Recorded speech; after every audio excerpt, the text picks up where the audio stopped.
I'm Laura McManus. I'm a baby rocker in the NICU, and this is my blue chair story.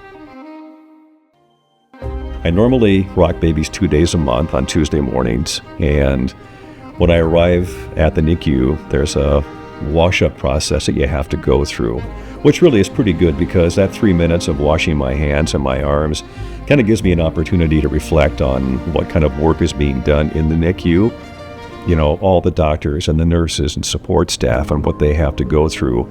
It's pretty amazing when you think about what's actually happening in the confines of those walls.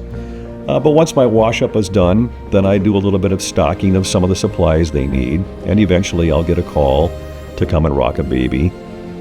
Or maybe I'll get lucky enough to walk by a room when there's one that's already needing some attention.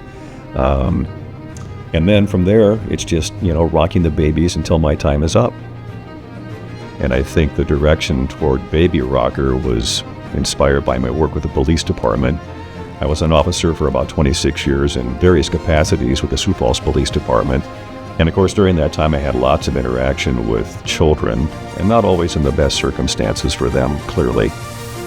And I thought, this might be a good opportunity for me to give back and then also have a chance to maybe give these kids a bit of a launching pad to get going in their lives. So I've been a lover of kids, for as long as I can remember. My wife and I both have 2 children and expecting a granddaughter soon.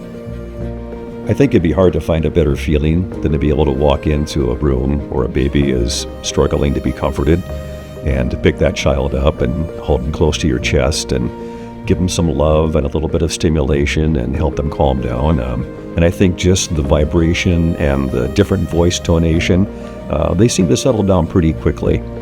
So when you rock a baby, I think there is some therapeutic part that comes out, for me especially.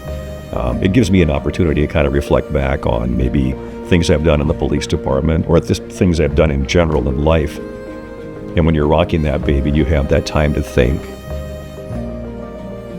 Hard to put into words exactly what the impact is on you as a person when you have the opportunity to rock these babies, but it's a life changer. I think the NICU is one of those places that people don't think about until they need it. I know there are a lot of people that I've talked to that have not ever had any experience with a sick baby like that. They've had normal births, everything has been great, and they move on. But when you have that need, the NICU is an incredible place, very inspiring.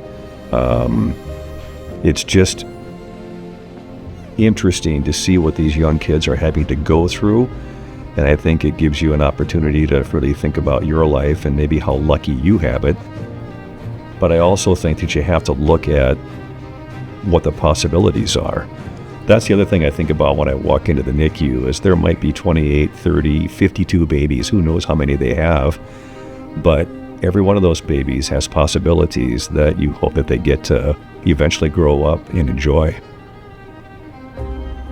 And to see them with the tubes and the, everything else that goes on to help them sustain their life and to keep growing, I think if people had a chance to look at that, they would realize how tough these babies really are.